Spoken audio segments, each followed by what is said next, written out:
Fala pessoal, boa tarde, tudo bem? Obrigado vocês aí pela presença. A ideia aqui ela é bem simples, né? Eu tenho aqui uma missão de 15 minutos de falar para vocês um pouco do Rumenist, que é um aditivo da ICC desenvolvido especialmente para atender os mercados de ruminante, né? Então, primeiro a gente vai falar um pouco das características do aditivo, né? De que respostas, de que variáveis a gente consegue influenciar no animal quando a gente adiciona o Rumenist às dietas, né? E de que benefícios a gente pode colher com a adição de Rumenist a essas dietas. Então, o tema da palestra ele é Rumenist, dupla modulação, ruminal e intestinal. Por quê? Porque se a gente olhar para o Rumenist sobre uma ótica química, nós podemos dizer que nós temos dois principais grupos de princípios ativos, né? O primeiro grupo, que a gente chama de metabólitos solúveis, e os mananoligossacarídeos, o MOS, né, e as beta-glucanas, que a Melina já explicou muito bem para a gente aqui, né? Então, esses metabólitos solúveis são basicamente nutrientes que a gente vai... nutrientes para a gente nutrir aqui o microbioma ruminal, né? Então, com isso, a gente vai alterar esse microbioma ruminal e a gente espera o quê?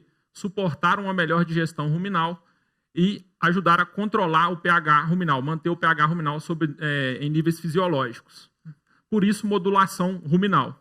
E modulação intestinal, a gente, de forma didática, a gente fala modulação intestinal quando a gente pensa mais na ação do MOS e das beta-glucanas. Como a Melina já colocou para a gente, o MOS vai evitar que o crescimento de bactérias patogênicas no intestino, as beta-glucanas vão interagir lá com células do sistema imune, explicado por ela também em detalhe, e vão estar ativando ali o sistema imune do animal. Então, com isso, a gente espera uma melhora da integridade intestinal e um fortalecimento do sistema imune. Mas o Rumenist, de onde vem o Rumenist? O Rumenist é um aditivo fabricado à base de levedura, né? Então, para a gente poder relembrar aqui de forma bem simples esse conceito, aqui do lado direito da tela, nós temos um esquema de uma levedura. Levedura, um micro-organismo unicelular, né? A gente pode ver uma linha laranja circundando toda essa célula. Essa linha laranja aqui ela está representando a parede celular da levedura, né? E a parede celular da levedura é uma estrutura de carboidratos complexos e ela tem a função de proteger a célula das intempéries do meio externo, né? Essa parede ela é rica principalmente em MOS, em beta-glucanos. Então é daqui que vem aqueles princípios ativos do Rumenist, né?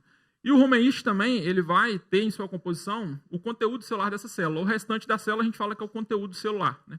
Desse conteúdo celular, nós vamos obter a maior parte daqueles metabólitos solúveis que nós falamos lá, né? Tanto do conteúdo celular quanto de próprios produtos de fermentação da levedura.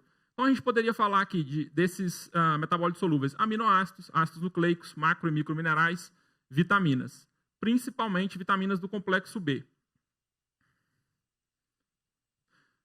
E de onde vem a levedura que é utilizada para a fabricação de Rumenist? Isso vocês viram também lá naquele vídeo inicial, né? Então, já vou até poder pular esse slide aqui. Ela vem da indústria de produção de etanol da cana-de-açúcar. Isso é bem importante, porque isso confere características únicas a esse produto, né? Então, a ICC desvia o creme da levedura, né? E a partir do creme de levedura, né, ao longo desses 30 anos de história da ICC, ela foi desenvolvendo diversos processos tecnológicos. Então, você pega esse creme da levedura, se você aplica diferentes processos tecnológicos, você obtém diferentes aditivos, né? Como as características desses aditivos são diferentes, muitas vezes eles são indicados para espécies diferentes ou para diferentes momentos do sistema de produção. Mas o nosso foco aqui hoje é falar de Rumenist. Após a obtenção do creme de levedura, o processo de fabricação do Rumenist passa por 4 passos, por 4 steps, né? Hoje, devido ao nosso tempo, eu gostaria de destacar para vocês aqui a etapa de estabilização, onde ocorre a autólise dessa levedura, né? Todos esses 4 processos eles vão ser importantes para a característica final do produto. Mas hoje a gente vai se ater um pouco aqui à autólise. Até chegar nesse tanque de estabilização, nesse processo, né, o creme de levedura, as leveduras lá estão vivas, estão viáveis, né? Com a autólise elas vão se tornar inativadas. Qual que é a importância da autólise e o que seria a autólise? A autólise, como o próprio nome diz, é autodigestão dessas células, né? Então, a gente vai modificar as características daquele meio de fermentação e essas células vão promover uma autodigestão enzimática. Isso é muito importante porque, vocês lembram lá do segundo slide, que a gente tem lá, circundando a célula ali, a parede celular, né? Com essa autólise, a gente consegue fazer poros naquela parede celular. Inclusive, em micrografias eletrônicas, a gente consegue ver isso claramente. Então, você cria poros ali naquela parede celular e você expõe o conteúdo celular para as bactérias poderem agir. As bactérias lá do rumen vão ter um acesso fácil àqueles nutrientes que nós falamos. Além disso, essa autólise ela vai promover uma limpeza, entre aspas, nessa parede celular. Então, lá na parede celular, nós temos moléculas complexas, por exemplo, como proteínas aderidas a essa parede celular. Durante o processo de autólise, isso vai ser degradado e aquele MOS, aquela beta-glucana lá, vai estar mais exposto para exercer a sua ação lá no intestino de maneira mais efetiva. Depois da autólise, esse creme de levedura segue para uma etapa de concentração, uma etapa de secagem, e nós temos o produto final. Esse produto final ele é enviado para as fábricas da ICC, onde ele vai sofrer uma série de processos de controle de qualidade. Amanhã vocês vão poder acompanhar um pouco isso. E amanhã a Sidmeire vai falar um pouco para vocês desses controles de qualidade. Outra característica importante do rumen yeast, é a concentração desses princípios ativos e a baixa digestibilidade da parede celular. A parede celular que está presente no rumen yeast, gente, ela tem uma característica muito diferente, por exemplo, de paredes de outras indústrias. Se a gente pegar, por exemplo, uma levedura de pão, ela vai ter uma parede bem mais fina. Rumen yeast você vai ter uma parede espessa porque você tem uma alta concentração de carboidratos aqui nessa parede celular. Ou seja, uma alta concentração de MOS e beta-glucano. Por que disso? Entre outras coisas, por causa do processo produtivo da indústria do etanol. Se vocês se lembrarem, uma levedura não produz etanol quando ela está num meio de crescimento favorável para ela. Quando a levedura está no máximo do seu potencial de crescimento, ela não produz etanol. É um metabólito secundário. Então, você tem condições ali que são desafiadoras para a levedura quando ela está produzindo etanol. Você tem uma alta temperatura, um pH muito acima de 35 graus, um pH muito baixo, entre 2,5 e 4, e um alto teor alcoólico naquele mosto de fermentação. O próprio álcool é tóxico para micro-organismos. Então, a levedura precisa modificar essas características da parede celular para ela conseguir sobreviver naquele ambiente hostil. Isso faz com que ela tenha uma concentração maior de MOS e beta-glucanas. E uma outra característica também importante da parede celular que está no rumen yeast é que ela é de baixa digestibilidade. Como que a gente sabe isso? A gente sabe isso através de estudos de digestibilidade in vitro, in vivo e a partir de testes de aplicação. O que eu chamo aqui de teste de aplicação? A gente tem um experimento que a gente desenvolveu em parceria com a USP, por exemplo, que a gente pegou vacas leiteiras e forneceu aflatoxina para essas vacas na dieta. E depois de alguns dias a gente forneceu o rumen yeast. 3 dias após o fornecimento do rumen yeast, houve uma redução de 90% de transferência de aflatoxina para o leite. Então, eu sei que essa beta-glucana, que está agindo contra aquela micotoxina, ela transcorreu todo o trato gastrointestinal. Então, isso é mais um indicativo dessa baixa digestibilidade desses componentes. Essa pureza do produto também ela é muito importante, porque quanto mais puro o produto, são mais gramas de princípio ativo por grama de produto. Então, o rumen yeast ele é um produto completamente puro. Ele é basicamente células de levedura. O nosso time de qualidade conseguiu trazer isso para a gente numa forma de imagem de maneira muito clara. Eles pegaram o rumen yeast, suspenderam o rumen yeast em água e depois centrifugaram. Ao centrifugar, o que a gente observa aqui do lado esquerdo da tela? Embaixo, aqui nessa cor mais clara, praticamente branco, a gente tem os compostos insolúveis, que é basicamente aqui parede celular de levedura, que vai exercer aquela modulação lá no intestino, os efeitos sobre a saúde do animal. Em cima, nós temos aqui os nutrientes solúveis em água, que a gente vai usar para modular lá o ambiente ruminal. Então, a gente não vê aqui nenhum enchimento. Então, para exemplificar, a gente pegou, por exemplo, um produto de uma outra indústria, de um outro processo tecnológico, fizemos a mesma coisa. Suspendemos em água, centrifugamos, e a gente observou também uma fração solúvel em água e uma fração insolúvel. Mas se a gente olha para essa fração insolúvel desse lado direito da tela, o que nós podemos observar ali? Só tem uma pequena faixa muito estreita branca, só tem uma faixa muito estreita de parede celular. Então, um produto como esse aqui, por exemplo, provavelmente teria uma ação muito baixa sobre o sistema imune do animal. Qual que é o ponto que eu queria trazer aqui? Vários processos tecnológicos diferentes vão levar a produtos distintos. Por que isso é importante? Ficou muito essa linguagem, às vezes levedura viva, levedura nativa, mas na realidade você tem vários aditivos que podem ser fabricados a partir de leveduras. Uma outra forma que a gente consegue falar dessa pureza do rumen yeast é através do número de células por grama de produto. Então, no rumen yeast, a gente tem 20 bilhões de células por grama de produto. Isso vai refletir em que? Alta concentração daqueles princípios ativos. 23% de beta-glucanas, 27% de metabólitos solúveis de fermentação e 12% de MOS. Então, gente, ok. Falamos um pouco das características do produto. Mas inserindo rumen yeast na dieta, o que a gente espera modificar nos animais? Que modificação a gente vai causar na fisiologia do animal, né?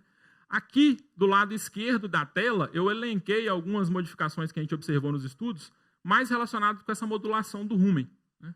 Então, a gente poderia falar redução da concentração de lactato do rumen, controle da acidose, o que está até relacionado com esse primeiro item, mas a gente vê isso também em estudos com sensores medindo o pH ao longo de 24 horas.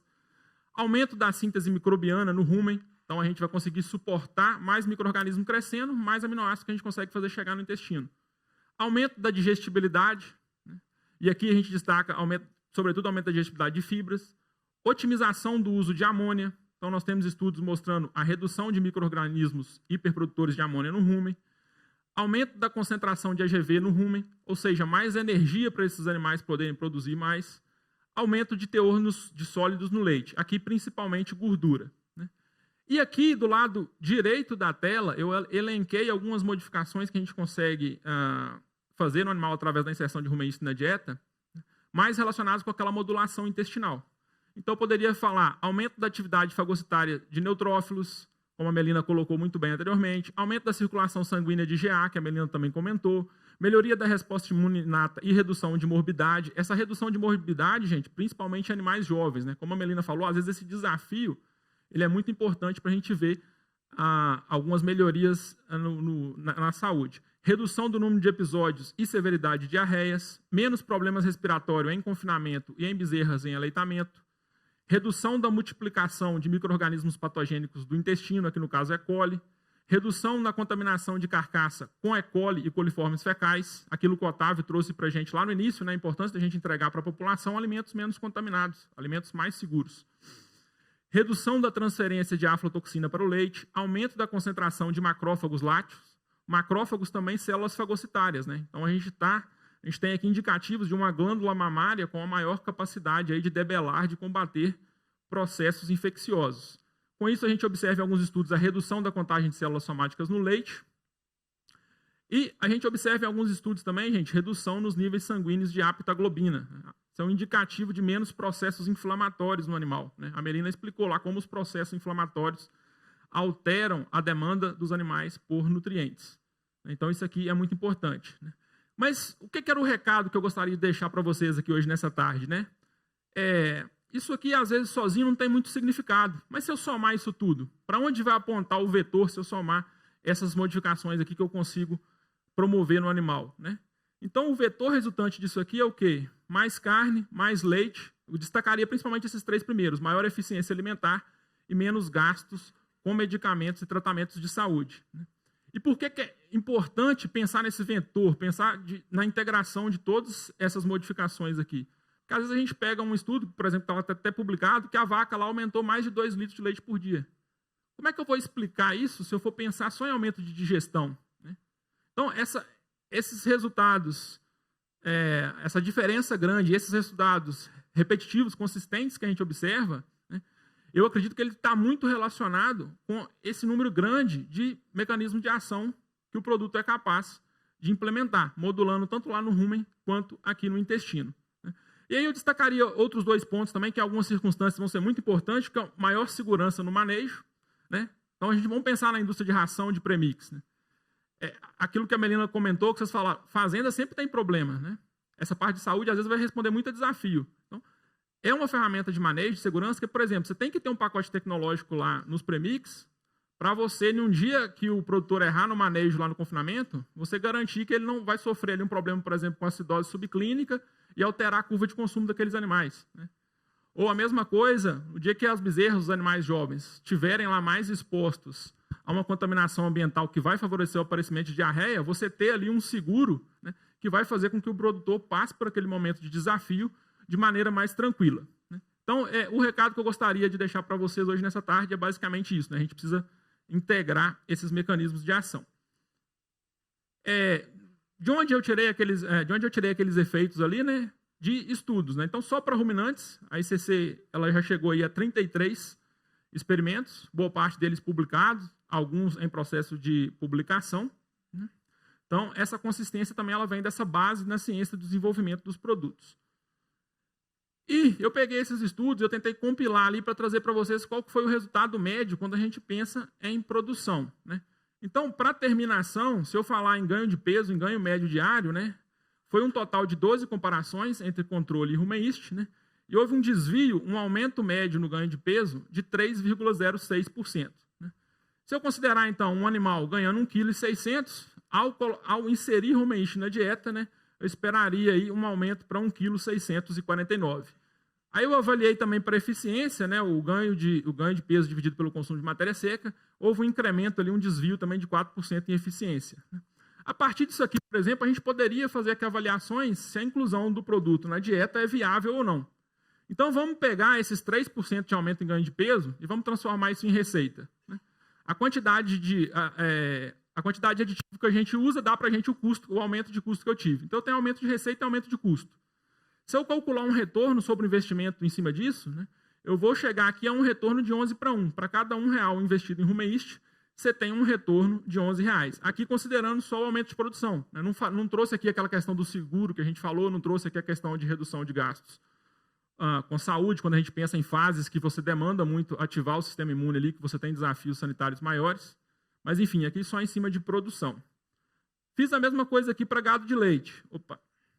Para gado de leite, né, para a produção de leite, foram 20 comparações entre controle e rumeíste.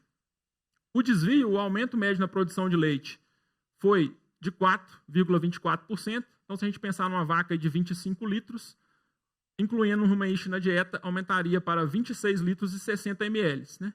Aí, fiz também para a eficiência, houve um aumento médio de 6% na eficiência, entretanto, para a eficiência a gente tinha um número menor de comparações. Né? Mas, pensando também, é economicamente viável? Poderíamos aqui também fazer a mesma ideia. Né? Baseado nesse aumento médio de produção, calculei o ROI. Né? E obtive aí um ROI de 26 para 1. Para cada R$1 investido em rumeíste, houve um retorno de R$26. Né? Daria para calcular aqui também outros parâmetros que eu não trouxe, para dar um exemplo para vocês. Poderia calcular o ponto de equilíbrio. Né? Se eu fosse calcular o ponto de equilíbrio aqui, quantidade de leite que a vaca teria que produzir a mais para pagar o custo do aditivo? Isso não chegaria a 50 ml de leite a mais, né? Sendo que na média aqui a gente teve um aumento de 1 litro. Né? Então, para pagar o produto, em vez de 4% de aumento, seria, sei lá, 0,4%. Né?